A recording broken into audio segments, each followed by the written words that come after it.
Alright guys, so today I'm going to be walking you through my 4-piece Banshee PvP build. I'll talk about all my different pieces of gear. I'll talk about possible substitutions for those pieces of gear. I'll talk about my weapons, my mods, my skills, my talents, and then I'll kick it over to some live gameplay. Very quickly, the core premise of the build, and the reason it is PvP only in nature, is the acquisition of damage reduction, talents, and bonuses through Banshee 4-piece, with all ammo completely refilled every 30 seconds while rogue, and damage taken from non-rogue players reduced by 10%, paired with something like the Barrett's Bulletproof chest piece. 2 skills on cooldown increases armor by 10%, as well as things like booster shot, on the move, and critical save. You're going to achieve very high toughness number statistics over short periods of time, and it is a very tanky build that still allows you to prioritize firearms and have high damage output. It's very efficient, but it is strictly PvP and should not be used in PvE. To start out with, we're going to talk about Barrett's Bulletproof Vest. Now, this is the first piece of gear that I would advise getting for the build, but it is not integral. Now, it is very, very helpful for increasing your toughness overall, and the third piece bonus of this, the third section of the talent, is specifically what you're going to be using most often. 2 skills on cooldown increases armor by 10%. That is extremely efficient. However, if you do not have this chest piece, and it is a very low drop chance chest piece, I would recommend running Vigorous for yourself. Now, that being said, Vigorous isn't going to give much of a bonus because you don't have very high skill power. 82,000 is not high at all. So another possible substitution would be the Rapid chest piece. I would not recommend running Reckless with this, however, it can work. The Reckless talent will increase your damage output while increasing the amount of damage that you take in. However, it is counteracted by the Banshee bonus. As you can see here, again, like we just discussed, 10% reduction from players' damage in PvP is going to compensate for Reckless. So there are a variety of chest pieces out there that you can substitute in for Barrett's Bulletproof. However, if you do not already have this chest piece, and if you are interested in having the best version possible of this build, I would recommend farming it from the Lexington Event Center as soon as possible. For the chest piece's specific stat points, I have opted to run a firearms vest here. With a decent firearms roll, I would prefer a little bit higher. For major attributes, we have health and armor, very critical for increasing toughness in the most dramatic way possible. However, armor is the core component. And then for a minor attribute, I have ammo capacity. Now, it's important to note that ammo capacity is not essential in this build, like it would be in most other builds, a quality of life improvement. It is actually completely useless here. Every time you gain a rogue timer, you will have unlimited ammunition, so the ammo capacity as a minor attribute is completely unnecessary. Moving on to my gunslinger high-end gloves. These are Savage gloves, and I've opted to run these to increase my DPS output overall, and also because I didn't have a suitable Banshee replacement. Now, there are very, very good alternatives to this build. You can switch out which pieces of high-end gear that you're running based on what your personal individual playstyle is, and I'm going to talk about that more in a second. Before these Savage gloves, I have a fantastic stamina roll. That's another reason why I've opted to run them. The Savage talent, I have assault rifle damage, critical hit chance, and health on kill. Now, I prefer these gloves, and I like the health on kill over critical hit damage. However, that's a very, very possible and powerful alternative to health on kill that will increase your DPS output overall. Now, also, just to very quickly discuss, there are possible changes that you can make. You can switch out for Banshee gloves and then run a specialized backpack, which is very efficient for increasing skill power. You can switch out the Savage gloves for Banshee gloves and run a Tenacious mask or a Joe Farrow mask if you are lucky enough to acquire one, which will increase both your anti-crowd control abilities as well as your damage output if you'd like to. You could run something like an Enduring or Refresh mask if you like to cleanse status effects or have increased healing in the third health segment. Or you could run something like Sturdy in the holster slot, which would increase armor even further if you were to remain in cover. The high-end pieces of gear are extremely variable with this build. You can choose to run whatever best augments your personal playstyle. So that's something that's important to note, though I have opted to run Savage gloves. Now, another thing that's very important to note, and a little bit off topic here, is the fact that we are running 3 pieces of firearms gear and 2 pieces of stamina gear. Which individual pieces those are does not matter as much, but for the core template and function of the build to remain intact, you do want to actually keep that ratio the way that it is with 3 firearms, 2 stamina. Next up, we have our Banshee backpack. Now, it's important to note, like I said previously on the chest piece, we have not rolled ammo capacity in the minor attribute slot because it is completely unnecessary. I have rolled disrupt resistance. Now, if something else is just as powerful, if you have bleed or burn or shock resistance, all of those are going to have very, very good utility in PvP, but anything other than ammo capacity is going to have a noticeable and tangible effect. So armor is the major attribute that is essential. Armor is going to be increasing the amount of mitigation that you have, and it's going to stack very well with the Barrett's chest piece, as well as the bonus from the Banshee 4-piece while you are rogue. And then the only other thing to note about this backpack is that it is a well-rolled firearms backpack. Again, maintaining that 3-to-2 ratio. It does not have to be firearms. It just has to be whatever maintains that ratio the best. Next up, we have our Banshee's mask. And now it's important to note that there are a couple of key attributes on masks now that you need to roll. The first thing to note, though, before that is that we have a firearms mask to maintain our ratio. Then for major attributes, we have critical hit chance. This can easily be switched out for something like skill power. However, I am relying on crits. I have spec'd into a character build that has high crit chance and high crit damage, so it's something I do opt to run. However, you can switch that out for skill power, and it will be very potent. It will increase the amount of power that your heal has. It will increase the frequency with which you can pop your booster shot and make you have more mitigation more frequently, so that's a very viable option. And then for minor attributes, this is one of the core components. You need enemy armor damage. You can roll a significant chunk of enemy armor damage on a mask, and there's nothing better in that minor attribute slot. Also, enemy armor damage stacked on top of the assault rifle that you're going to be using is very potent in PvP, and another reason why this is a PvP specific build that allows you to melt through pretty much any counter build out there very efficiently. Next up, we have our Banshee knee pads. Now, these are pretty straightforward in any build. I have a high stamina roll here. It's not nearly as high as I would like. I would actually prefer it to be about 100 to 150 higher, but it gets the job done. And you want, again, your main stat rolls to be as high as possible across the board. For major attributes, I have a great armor roll. I'm very happy with that. And for minor attributes, I do not actually have it on these knee pads, but you need to have enemy armor damage. You can roll upwards of 11% here on your knee pads of enemy armor damage, which again pairs very well with your assault rifle and overall increases your DPS. This build is not perfect. There are potential ways for it to be min-maxed further. However, it does get the job done, is very efficient in its current form, and that is just one of the many ways that you can improve things. For our last piece of gear, we have our Banshee Shadow Holster. This is an extremely straightforward piece of gear in any build. You want the highest possible rolls in all categories. For this one, I have a perfect roll on my stamina stat, and that is the only reason I am using it, because it does not have over 1200 in all three categories, which is what I strongly prefer. And for major attributes, you want armor, and I have a decent roll there.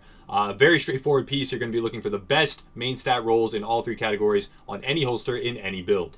Moving on to weapons, there's a couple important things to note here and some customization options that present themselves. The first thing to note is that I have opted to run an assault rifle, and that is an M4, a lightweight M4 variant type.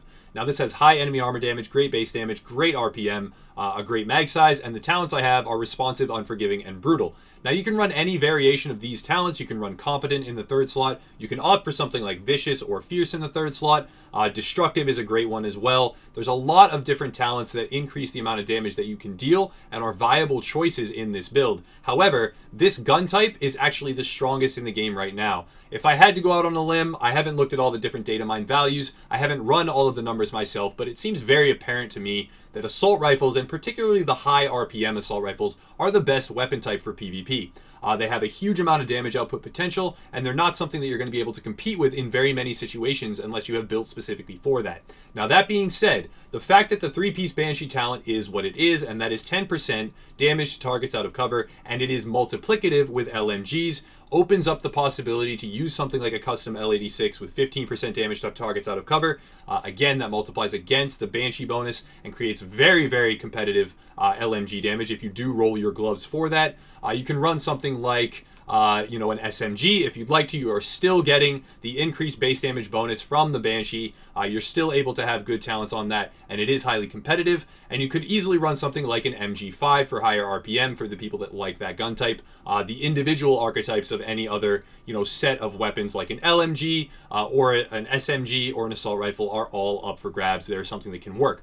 Now, I recommend running a lightweight M4 or a police M4 or an LVOAC because I believe those to be super strong assault rifles right now. And within all the different gun types, assault rifles, again, are super, super powerful. However, this is something where there is customization available. Both the talents and the gun type are up for grabs. You can definitely try and use something else if you're more comfortable with it, if your playstyle, suits it better. For my secondary weapon, I have an MP7. I do like using the MP7 in PvP, however, I don't view it to be as strong as it could be. I think that assault rifles are much stronger currently, and my talents on there are brutal, destructive, and responsive. Again, really great talents, but you can switch out for something like competent or unforgiving or vicious.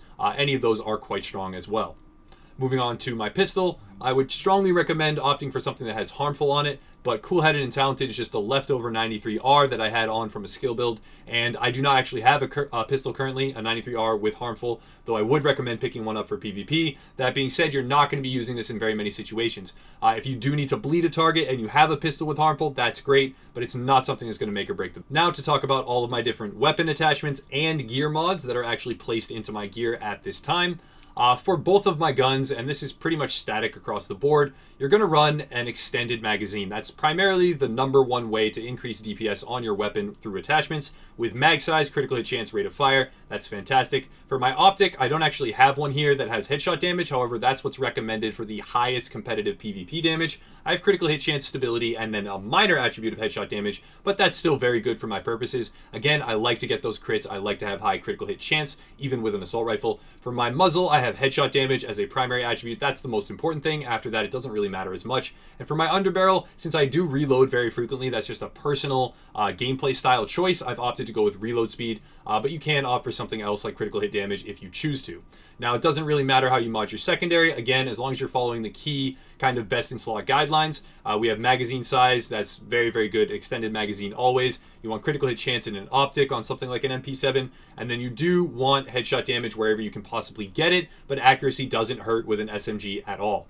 For all of my different gear mods, I am running stamina with armor, except for one. I have opted to run firearms with armor in that slot. Everything else is stamina with armor, but someone that wants to further increase their toughness can opt for stam armor again, and that will be a very good choice. For all of my different performance mods, I have pulse critical hit chance in every single slot, things that augment pulse, and then I have pulse critical hit damage in one of those slots because I just didn't have a pulse critical hit chance mod for my knee pads. Now, the reason for this is that I want to further increase my burst damage potential and allow me to face melt players whenever I need to, and pulse is one of the mechanisms to do so, but you can easily switch this out for first aid self-heal or anything that augments whatever primary skills you're choosing to run. I would recommend pulse and heal, especially because of the Barrett chest piece, but it does not have to be that way. And then even if you want it further increased survivability, again, I would say something like first aid self-heal is going to be key for you. Glancing over my character sheet for anyone interested, you're going to note that I have a high base health pool with 176,000 with stamina of 5,873. For my weapon, you're going to note that I have critical hit chance of 19.5% pre-pulse, and since I have 17.7 on my pulse, that factors out to getting a lot of critical strikes against enemy agents if they are not concealing themselves. Again, another reason why everyone should be running Scrambler. For critical hit damage, not very impressive there. Headshot damage is great at 110%. When I do land headshots, I will absolutely shred enemy agents very, very quickly. And then one of the only other things to note that's very important with this build is in combat, enemy armor damage at 44.5%. Now this could easily be about 55% if I did have enemy armor damage on my knee pads, and that right there factors out to a heaping amount of damage in PvP. Enemy armor damage is very, very potent, and I would advise running it wherever possible. Something like Destructive, very good on your gun, and that's why assault rifles as well are as powerful as they are in the current metagame. So that's my character sheet. I'm going to mouse over all the rest so people can see if they'd really like to look. And now I'm going to kick it over to some live gameplay. Alright, so today I'm going to be demonstrating how the build functions while going on a couple of duo manhunts with J. Castro. Now it's very important to know, guys, and I'm not going to make any pretense or front about this, this is a build designed around attacking other players and flagging rogue against other division agents. The bonuses that you acquire from Banshee are specifically designed so that you want to be rogue to keep them active. Now this means that you're going to be participating in PvP. You're oftentimes going to be attacking an enemy agent who has not attacked you. And I understand that there's a lot of animosity towards the rogue mechanic right now, but I frankly don't care. So if you don't really like PvP, if you don't want to be involved in PvP, and if you don't think that other people should be involved in PvP either, then you can click away from the video and go play some PvE. This is designed around killing enemy agents, and we're going to continue to do that because that is a endgame style level of play that we think is kind of the main goal of acquiring gear. And specifically, this gear set in general is built around that mechanic. Now, someone that has better aim than I do, and I say this in every single video, is going to have drastically improved results when they are participating in PvP. The more headshots you can land, the more damage that you will deal with pretty much any build, not just this one, but also this one as well. And hipfire as well is something that you really need to work on. Because the downed enemy agents have a smaller health pool now with 1.5, on the move can be procced quite reliably. So what you need to be doing is downing enemy agents, and then instead of rifle butting them, as I just showed there, you're actually going to be hip firing in a circle around them. Again, it's very important, even when attacking rogues, you do need to flag yourself as a rogue to get the infinite ammo and then to increase your mitigation. Even if during a fight you just flag for 19 seconds, you accidental, quote unquote, flag, even though a lot of enemy agents won't even really care and they'll attack you anyways, you'll still be procuring that bonus. So if there is a large group of enemy players, participating in PvP right there, it's very beneficial for you for the build to actually flag 19 second or rank 1 as quickly as possible at the beginning of the fight.